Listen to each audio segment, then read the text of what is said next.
Chapter 51 nervous Miraj and Charvi's evil intention. रात resort. Charvi phone screen को घूरते हुए बोली, निया यह वेकेशन तुम्हारी जिंदगी को बर्बाद कर देगी। किसी को मुंह दिखाने लायक नहीं छोड़ूंगी मैं तुम्हें, आई प्रॉमिस। चार्वी के चेहरे पर नफरत की आग दिख रही थी। फिर कुछ सोचकर उसने किसी को फोन किया और बोली, आज रात बीच पर कॉकटेल पार्टी है, तुम्हें पता है ना क्या करना है, और हाँ वीडियो भी शूट कर लेना। उसे मैं किसी को मुंह दिखाने लायक नहीं छोड़ूंगी। मुझ पर हाथ उठाया था उसने, अब पूरी दुनिया उसका तमाशा देखेगी। और हाँ वो ड्रग भी लेते आना जो मैंने अश्वत्थ को दी था। और ये कहकर चार्वी ने फोन रख दिया और खुद से बोली, माय डियर सिस्टर, कहा तुम फॉरेन जाने की बात कर रही थीं, और अब कहा किसी को मुंह दिखाने के लायक नहीं रहोगी। और अश्वत्थ, एक बार फिर तुम उस ड्रग का नशा करने के लिए तैयार हो जाओ। मुझे कोई फर्क नहीं पड़ता तुम्हारी बीवी है या नहीं, मुझे तुम्हारी बीवी बनना है, बस कैसे भी करके इस शहर की क्वीन बनना है। उसके लिए मैं कुछ भी कर सकती हूँ, कुछ भी। मिराज के रूम में ओरियन, कुशाल, व्योम, अमन और आदित्य थे। कुशाल बोला, इसमें इतना ऑकवर्ड फील करने की क्या जरूरत है? तुम तो ऐसे डर रहे हो जैसे वह तुम्हें देखते ही मार डालेगी। तुम ना एक नंबर के डरपोक हो। अगर पहले ही प्रपोज कर दिया होता तो तुम्हारे बच्चे भी होते अब तक। ओरमन ने कहा, और नहीं तो क्या, उसने भी तो किस किया ना। भले तुमने स्टार्ट किया था, पर उसने भी तो किया है ना तुम्हें किस। तो क्या उल्टा पुल्टा सोच रहे हो कि वो तुम्हें गलत समझेगी और तुमसे दूर चली जाएगी? पगला गए हो क्या? You are the same Miraj Mallik जिस पर कॉलेज की सारी लड़कियां मरती थीं। वो बात अलग है कि तुमने कभी किसी को भाव नहीं दिया। मुझे तो लगता है जरूर उन लड़कियों ने तुम्हें कर्ज किया होगा और अब तुम भुगत रहे हो। आदित्य, जो बहुत देर से कुछ सोच रहा था, बोला, तुमने किस किया? फिर वो तुम्हें दूर करने की कोशिश कर रही थी पर नहीं कर पाई तो उसने भी किस किया? यस। वो खुश होकर चीयर करने लगा तो सबके दिमाग चलने लगे। मिराज बोला, क्या यस? यहाँ पर मेरी हालत खराब है और तुम लोग खुश हो रहे हो। मुझे लग रहा है कि वो मुझे सड़क छाप आवारा समझ रही होगी। मेरी जेंटलमैन इमेज की धज्जियां उड़ गई और तुम लोग खुश हो रहे हो। कैसे दोस्त हो तुम सब? ये कहकर उसने अपना सिर पकड़ लिया। अब व्योम ने कहा, देख भाई, बात ऐसी है, अगर वो तुझे पसंद नहीं करती तो तेरे किस करने के बाद तुझे खींचकर एक थप्पड़ मारती, पर उसने ऐसा नहीं किया, बल्कि उसने भी तुम्हें किस किया। इसका मतलब तो साफ है ना कि वो भी तुम्हें पसंद करती है। मिराज इतनी बातें सुनकर भी परेशान लग रहा था तो व्योम फिर बोला, अरे भाई, लड़कियां कभी खुद से लड़कों को नहीं बताती कि वो उन्हें पसंद करती हैं। लड़कों को पहले ही पहल करनी पड़ती है। आज रात को कॉकटेल पार्टी है, उसमें उसे प्रपोज कर देना सबके सामने।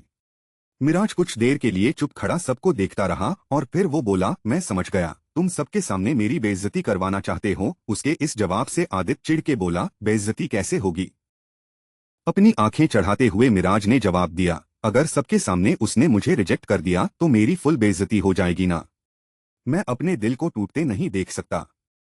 आदित्य बोला, ठीक है, अकेले में कह देना अगर बेइज्जती नहीं करवाना चाहते हो, पर हम लोग तुम्हें सबके सामने प्रपोज करने के लिए इसलिए कह रहे थे कि सबके सामने वो तुम्हें मना नहीं कर पाएगी। लेकिन तुम ठहरे डरपोक हमारी बात ही नहीं समझ रहे हो। क्या तुम भूल गए हो कि तुम मिराज मल्लिक हो, मल्लिक खानदान की इकलौते चिराग? अगर अंकल आंटी को पता चल गया कि तुम इतने बड़े डरपोक हो तो पक्का उन्हें तुम्हें अपना बेटा कहने में शर्म आएगी। जब से सब मिराज को ज्ञान दे रहे थे तो मिराज उनको देखता रहा और फिर बोला, तुम लोग तो ऐसे बात कर रहे हो जैसे तुम सबकी गर्लफ्रेंड है और पता नहीं कितनी लड़कियों को प्रपोज कर चुके हो। भूलो मत, तुम सब भी सिंगल ही हो। इन मैटर्स में तुम्हारा एक्सपीरियंस जीरो ही है। जिस दिन किसी के प्यार में पड़ोगे ना तब समझ आएगा तुम लोगों को आटे दाल का भा। आदित्य मिराज की आटे दाल वाली बात सुन के थोड़ा कंफ्यूज हो गया और बोला, इसमें आटे और दाल का क्या कनेक्शन है? यह बात तुम्हारी लव स्टोरी की हो रही है और तुम्हें आटे दाल की पड़ी है। आदित्य के बेवकूफी भरे सवाल को सुनकर मिराज उसे घूरने लगा और आदित्य उसे कंफ्यूजन में देखने लगा। ओरियन बोला, देख भाई, अगर आज तूने हिम्मत नहीं की ना तो वो हमेशा हमेशा के लिए इंडिया से बाहर चली जाएगी और एक दिन ऐसा आएगा जब वो किसी और से शादी कर लेगी और उसके बच्चे तुझे मामा कहेंगे। क्या तुझे अच्छा लगेगा? इससे अच्छा ये नहीं होगा कि तू उसके बच्चों का बाप बने। अब तू डिसाइड कर ले कि तुझे उसके बच्चों का मामा बनना है या पापा। मिराज एकदम से बोला, मुझे पापा ही बनना है, लेकिन मुझे बहुत डर लग रहा है। ये बात आप सब जानते हो कि मैं वैसे किसी से डरता नहीं हूं, लेकिन फिर भी। कुछ सोचते हुए, यार मुझसे नहीं होगा, और अपने नाखून चबाने लगा। तो व्योम बोला, नाखून चबाना बंद करो। उसके सामने ऐसा मत करना। अब हम तो उसे प्रपोज नहीं कर सकते, तुम्हें ही करना पड़ेगा ना। और यार अगर रिजेक्ट कर देगी तो कर देगी, पर अगर हाँ कर दिया तो क्या पता वो भी तुझसे प्यार करती हो और तेरे प्रपोज करने का ही वेट कर रही हो।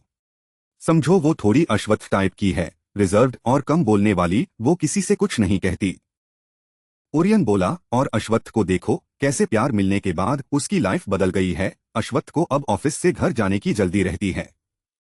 तुम उसको प्रपोज करोगे और फिर शादी, तुम भी जल्दी घर जाओगे, घर में भी कोई आपका वेट करेगा और आपके लिए खाना बनाकर रखेगा। मिराज सोचने लगा। ओरमन बोला, सोच तो ऐसे रहे हो जैसे किसी देश के प्रधानमंत्री हो और ये सोच रहे हो कि युद्ध करना है कि नहीं। अरे रिजेक्ट कर देगी तो कर देगी ना, दुनिया में लड़कियों की कमी नहीं है। आज तक किसी बात से डरे हो क्या? और ये सोचो क्या पता वो तुमसे प्यार करती हो और तुम प्रपोज ना करो और किसी दिन वो किसी और से शादी कर ले। मिराज बोला, ठीक है मैं प्रपोज करूंगा, पर मुझे बहुत डर लग रहा है। अब सब उसे घूर कर देखने लगे और आदित्य बोला, हे भगवान इस आदमी का कुछ नहीं हो सकता। तुम क्या चाहते हो कि हम निया के पास जाएं और बोले कि हमारा भाई डरपोक है, रिजर्व्ड टाइप का है, तो आप ही उसे प्रपोज करो।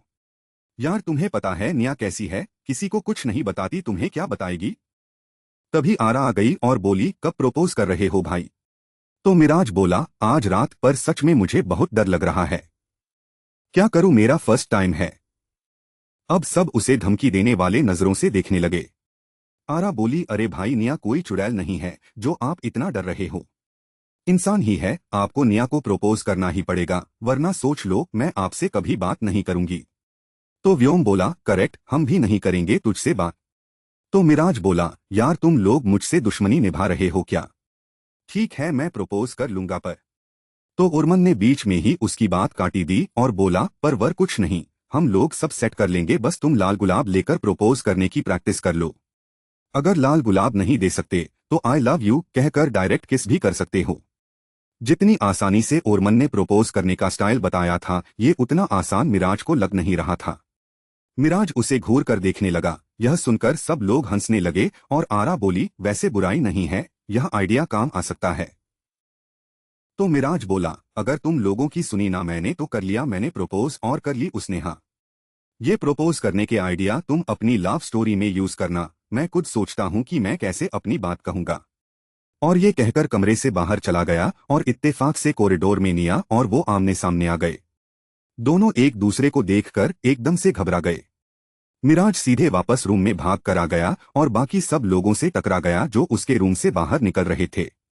निया भी पलटकर उल्टी तरफ दौड़ गई। व्योम बोला, क्या हो गया भाई? कोई भूत देख लिया क्या जो ऐसे भाग कर आ रहे हो? तो मिराज ने कहा, निया। आरा बोली, ये किस करने से पहले सोचना चाहिए था ना, अब इतना गिल्ट में मरे जा रहे हो कि उसे देखकर ही भाग आए। कहीं प्रपोज करते टाइम वैसा ही मत कर देना, आई लव यू कहकर भाग मत आना। मिराज बर्फ की तरह जमा चुप खड़ा रहा। शाम को सब लोग कॉकटेल पार्टी के लिए रेडी हो रहे थे। पार्टी बीच के पास होने वाली थी। वहां पार्टी की सारी तैयारियां हो चुकी थी और पार्टी एरिया लोगों से भर गया था। उसकी रौनक देखते ही बन रही थी। टिया बेड पर बैठकर स्नैक्स खा रही थी और अश्वत्थ रेडी हो रहा था। टिया ने रेडी होना शुरू भी नहीं किया था। अश्वत्थ उसको देख के थोड़ा परेशान हुआ और बोला, तुम रेडी क्यों नहीं हो रही हो? और ये जंक फूड हेल्थ के लिए बिल्कुल भी ठीक नहीं है। कितनी देर से खा रही हो, आजकल तुम मेरी कोई बात नहीं मानती हो।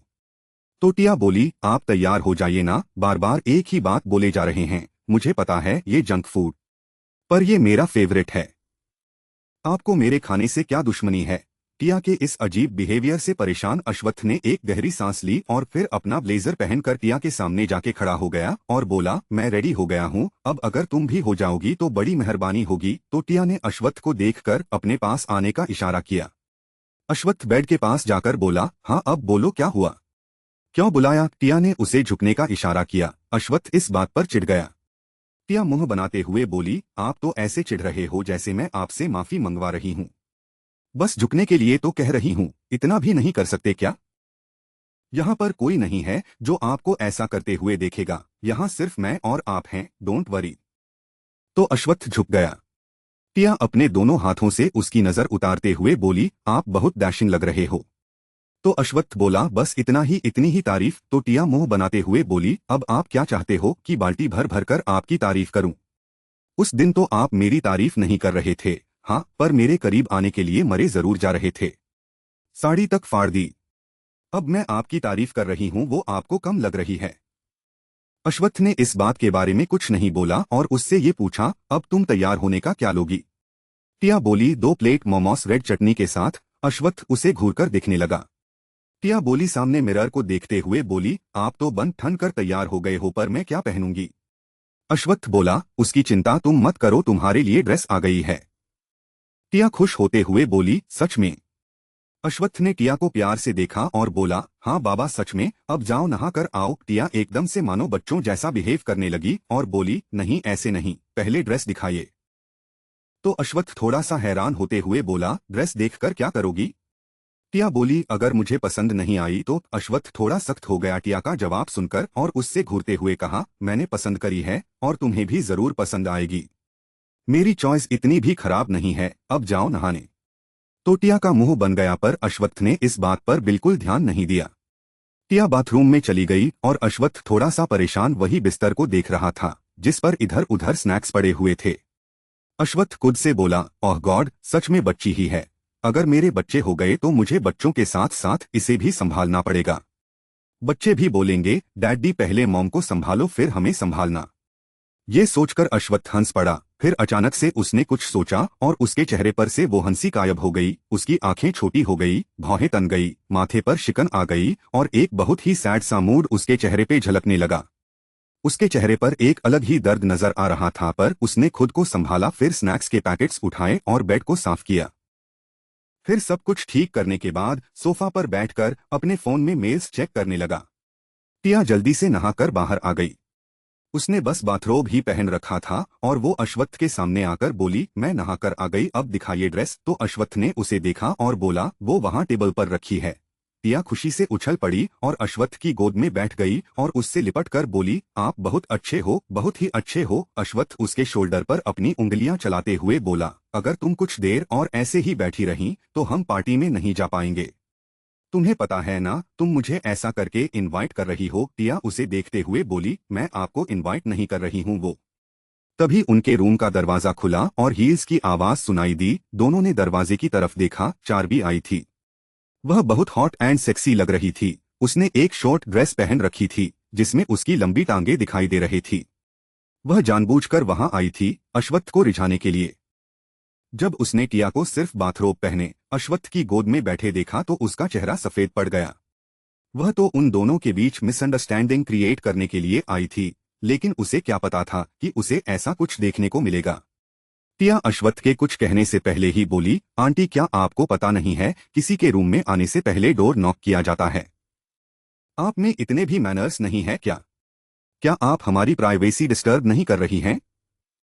आपको अब भी खड़े रहना है, दिख नहीं रहा है हम क्वालिटी टाइम स्पेंड कर रहे हैं। चार्वी टिया को इग्नोर करते हुए बहुत ही प्यार से बोली, अश्वत्थ। पर अश्वत्थ ने रूडली जवाब दिया, तुमने सुना नहीं मेरी वाइफ ने क्या कहा? तुम सच में बेशर्म हो क्या? किसी कपल के रूम में ऐसे आते हैं? तुम में सच में मैनर्स नहीं हैं। होंगे भी कैसे, आखिर बेटी किसकी हो? इतनी बेइज्जती होने के बाद अब चार्वी का मुंह उतर गया। टिया यह देखकर खुद को हंसने से रोक नहीं पाई। टिया की हंसी देखकर चार्वी मन ही मन बोली, आज की रात के बाद तुम बहुत पछताओगे। अश्वत्थ इस बार गुस्से में चिल्लाकर बोला, अब शक्ल क्या देख रही हो? जा रही हो या नहीं? या लोग बुलाऊं तुम्हें यहां से निकालने के लिए? देख रही हो ना कि मैं अपनी वाइफ के साथ हूं। यहाँ पर कोई फिल्म नहीं चल रही है जिसे तुम खड़े होकर बेशर्मों की तरह देख रही हो। इतना सब सुनने के बाद चार्वी बोली, मैं बस ये पूछने आई थी कि मैं कैसी लग रही हूँ। अश्वत्थ और ज्यादा गुस्से में बोला, तुम मुझसे क्यों पूछने आई हो कि तुम कैसी लग रही हो? मैं तुम्हारा बॉयफ्रेंड नहीं हूँ, ना ही कुछ और हूँ। मुझे ऐसा लग रहा है कि तुम जानबूझकर मेरी वाइफ को प्रोवोक करने के लिए आई हो। यह सुनकर चार्वी का चेहरा सफेद पड़ गया।